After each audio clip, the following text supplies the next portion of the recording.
Looks too, like I would run to get the door for No, you. I would hope not. It's not the same way in Europe. Yeah. My husband's always shocked by how rude like men are in America because they're very polite in England. Yeah. You know, they and still even have other parts of the world too, right? The laws are so different and stuff. Yeah. I'm from Canada. It's even crazier there. You're Canadian? Uh-huh. I did not know you were Canadian. I'm from like just outside Toronto, Mississauga. Well, like, what's happening? It's such a bad country from a government perspective, and yet it produces a lot of post-COVID. It's like completely different now. Yeah. It used to be like a lot more Canadian pride, but every time I go back there now, I feel like everyone kind of feels the same about it now too. They're just trying to get out. Yeah, it's just like post-COVID, we're just like, whew, it's different now.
If I'm with all my Canadian boys, it starts to come out. Does it? More. That's what always happens. We naturally like commute. Now we're talking about violating YouTube policies.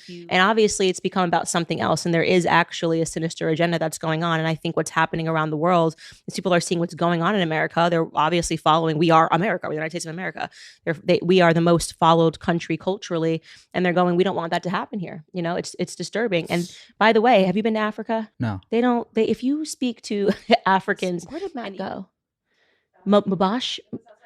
Yeah, he was in Kenya, and he just is speaking to like people in Kenya, and they just laugh at him. Yeah, you're a complete nut, and the tribesmen are all laughing at him. And so the more that you collectivize, then you can guarantee that yourself that you have another group of people that have to defend something. And so, and I think they were scared to kind of come out and say that before for fear of, you know, getting eaten by the beast that they helped feed. I think that's something that should even be taught in the school system, or that should just totally be handled at the house. Handle at home, 100%. Teach kids arithmetic, teach them how to spell, teach them mathematics, and leave all of the emotional engineering to mom and dad. I mean, I graduated high school in 2007, and there's been a complete flip. And now the schools think it's their job to sort of emotionally engineer your children. And that's really scary. I think it's been a long process, and it was a very intentional government mission. Our government, or like our government, the West, I would say in general, but America and Canada definitely grabbed the bull by the horns. Essentially, what they're aiming for is full government power. And governments can never be fully powerful if families are strong, right? And so you can go about weakening the family in tons of different ways. The first is weakening faith, you know, making everyone turn into an atheist. Then you say, actually, the concept of a nuclear family, which is obviously going to be your strongest family, a marriage between a woman and a man, let's say that's abnormal. Let's have everybody strive towards, you know, pregnant man married to female, I mean, whatever, you know, these headlines that you see that just make your whole brain just goes, I don't even know what we're talking about anymore. That you're obviously going to destructure the family entirely. At the same time, you have a push like feminism, which is saying to women, you need to compete with men, don't raise your kids. And at the same time, the government starts saying, we want to sponsor daycare. We want to pay, you know, kids 6 hours a day for school. Mom, you go climb the corporate ladder and be like dad, and we're going to raise the next generation of children. which is effectively what they're done. And it's also why they keep a stranglehold on Hollywood, for them to protect that narrative and to control Hollywood, because Hollywood controls minds. Yeah. I feel like it's flipping now, though. I think one example is definitely the whole like Bud Light situation, which is like an actual like business example of how like I feel like that was the first anti like woke cancellation ever. Yeah, that, like, people are done. Fed up, right? People are done. Speaking of gay, Obama.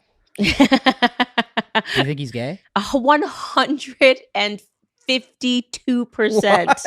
Wait, why did you say that? I followed that stuff for years, so it's weird that it's kind of. I'm glad that Tucker's kind of bringing this up, but that guy was never debunked. And I'm just like, if you're the president of the United States and some guy comes out and says that he's been doing drugs with you and he's been having sex with you, I'm assuming you've got the lawyers that can take care of his defamation. You know what I mean? Like, this is not because Obama's admitted to doing blow too, right? In college, I think. Don't know, but now his letters have come out between his ex-girlfriends. He looks like a vacuum, and he talks about how he has all these gay fantasies, and he's not debunking that either. So let me be clear: if somebody came out and said this is a letter that Candace wrote to me, and she's talking about all of her weird sexual fantasies, I would get a lawyer in 3 seconds to say this isn't real. He's not doing any of that. Do you think you should even care? Should he care? Yeah.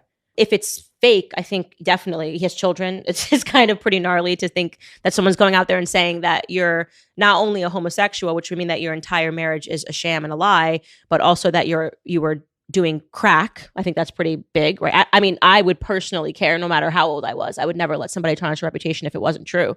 And I was always stunned by his lack of a reaction to it. And now that he has ex-girlfriends that are saying that he would write about his homosexual fantasies and they're producing the letters, I mean, how are you, when you say it's not my handwriting, I didn't write it, what person would just not care? Wait, so some letters came out too? Yeah. Tell us what you know, because I haven't seen too much. So his he had a ex-girlfriend. I want to say it was at Harvard, don't quote me, but they used to just write, love letters back and forth with each other. And he would write to her in detail about his homoerotic fantasies that he has about men. And then he said, but I'm going to choose to live my life as a heterosexual male, like just as a kind of a business decision is what it almost sounds like. This is what I have to do. And so she doesn't know the guy who said that he was picked up in the limo. And he's been saying that story for years. He has consistently told the same story. He has produced proof. The media has had no interest in debunking it. It's sort of like when Hunter Biden's laptop drops, just no interest, I'm just going to, and that's how you know it's true. Because of course, if this was actually a fake laptop and doctored photos, somebody would be getting sued. You know what I'm saying? You can't just put out fake doctored images and fake letters about me, and I'm just going to be like, I'm just going to stay quiet because it is what it is. It's not, that's when did those serious. Letters come out? Like recently, or that was in the last month. They've been out before, but they had redacted some of them, and then she sort of came out and did an interview about it. And she's not the only one. I mean, these rumors have been following him for years, and I think Tucker kind of just recently unearthed it. What's up, playing devil's advocate though? Like, if someone don't like the conservatives and stuff get pissed if someone does that to Trump, or like just like, does this guy really have any credibility, or like a random guy saying he came out and he wasn't blew random. Obama. He had like receipts from his credit card, said exactly which hotel they were at in Chicago. So there's a lot of proof to it. Yeah, and like at the time he did a press conference and any media member could have debunked it, that he hooked up with Barack Obama and had gay orgies. And now you have a woman who knows him who is saying that he's written about his homosexual fantasies. And it just all adds up to me. I don't know any person who would just take that sitting down and wouldn't just say this, or at least a statement. This is completely, I'm not even going to address this. It's so ridiculous and beyond reason. He's never said anything about it. So I did. Are you kidding me? Hunter Biden's laptop kind of gave everything away, I think. But it's just incredible that they're going with, we can't figure out who brought the blow in. I think that's amazing. I almost have to respect it. It's definitely not the first time though. It's just the first time someone got caught. No? It's the most surveilled building in the world. You can't go 1 inch into there without, you're going to tell me, and I know exactly where they found it. It's just incredible to believe that they're actually going to run with, we just couldn't figure out who put the blow in there. That's how you know it's someone high up. Yeah. Because they would have thrown an intern under the bus in 4 seconds. They would have thrown, it's got to be someone in the first family. Yeah. Just having another gaffe. You said you were a freshman in college when you were a liberal? Yeah, I was a liberal all through college. When did you make the switch? After university with Trump. It's amazing that like everyone suddenly said he was like a racist, a sexist, incestuous. They went so hard that it made me go, okay, what's up here? Because that's the guy that was at P. Diddy parties. Everybody liked him. He was in the hip hop music I listened to. So you're not going to tell me that you just missed the idea. You just totally missed that he was Adolf Hitler for the last 20 years. He's been in the public eye. And so I just decided to listen to one of his speeches. And I heard what he said, and he had pitched directly to Black America, and he like went through all the stats of how Black America was suffering. And then he turned to the camera. He was in Dimondale, Michigan, and then he said, this is the poverty rate, blah blah, whatever it was. And then he said, Black America, I'm just saying, you've given your vote to them for the last 60 years. What do you have to lose? Take a chance, do something different. And I was like, pretty good elevator pitch, like nothing wild. And then the media tried to flip it. The media that I trusted tried to flip it and say that he was looking Black America in the eye and telling them they were poor. Don Lemon was like fake crying. The whole thing was weird.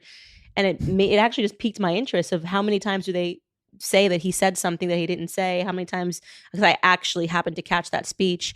And then it kind of became this whole, journey into realizing that the media just lies, and Black America is usually at the nucleus of the lies. What's your predictions for 2024 then? Do you think that he can win, or? I think it's going to be interesting. So there's no. Do you think he gets the nominee, first of all? I think he probably will end up with the nominee. Yeah, if I'm making a prediction today, anything can happen. So who would win then? Talk about in terms of all the finicky stuff that happened with our election and COVID and policies that have changed and mail-in ballots, and it just gets depressing to talk about. So I just say, who I like in candidates, who I think will go far. It's just fun to watch. It's fun to watch now, and it makes it better when you're not as emotionally invested in a lot of different ways. So I knew Andrew. Well, he was big in the UK, but he wasn't big in America, and he's just gone way more international now. It's amazing to see. This is a person who's being banned in UK schools, right? Because kids are going like, their teachers are brokies. So like, what color is your Bugatti? That's funny. Like, you know what I mean? Like, that's funny to think of middle school kids like calling their teachers brokies and asking them what color their Bugattis are. And I have a good sense of humor about that. I think little boys are funny. It's harmless, whatever. Where I think everyone else goes in there and they're trying to attack him, and people are trying to that people are angry at the fact that there's this masculine moment that's rising, and they want to blame Andrew Tate on it, and they don't want to actually examine how we got here, which is the Lena Dunhams of the world. And so have like the character that's in the ring, and they need that character, because you're going in to try to kill someone, right? But then when you peel behind it, they are really interesting people, like very interesting, level-headed, well thought out. People think that they're stupid, and they're not. I think Andrew is in the middle of a transition. Definitely. That is how I've read him. I think Andrew was kind of doing whatever. He was young on the internet saying whatever.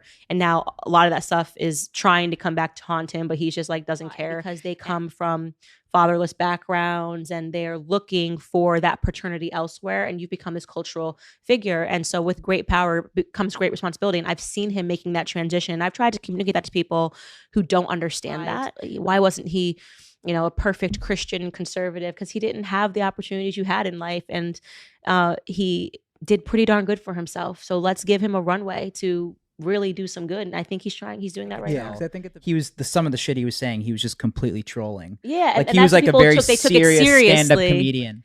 But he's not going to take 100% of his girlfriend's OnlyFans. Like you could tell he's trolling, yeah. And then someone finds it and makes it serious, and people were doing this over and over. And I was like, this is weird. Like he once, he was so obviously trolling. Like troll meant to be hilarious for a 13-year-old to watch. Like he just said Hulk Hogan with a vagina. The fact that you're trying to make this a serious, like I don't think I could answer that one either. That's a really tough decision. Right. And then people were trying to make it so serious. And so sometimes the humor gets lost. And I think that because of what's going on in Romania, people just, they see somebody drowning and they want to step on their heads. There's something sadistic about it, but I see it happen over and over. And people should at least know the facts of the case before they try to condemn him, because people have just been pulling up old videos of him and saying that, like, damn. Yeah. So where can we watch that? Daily Wire? Yeah.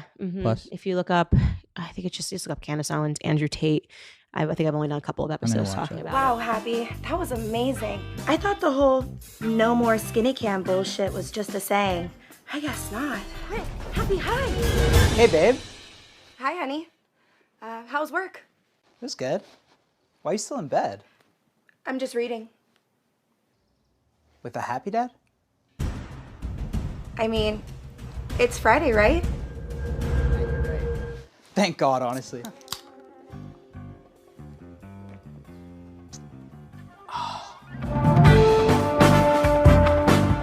How do you feel about like OnlyFans? Yeah, prostitution is the oldest trade in the book.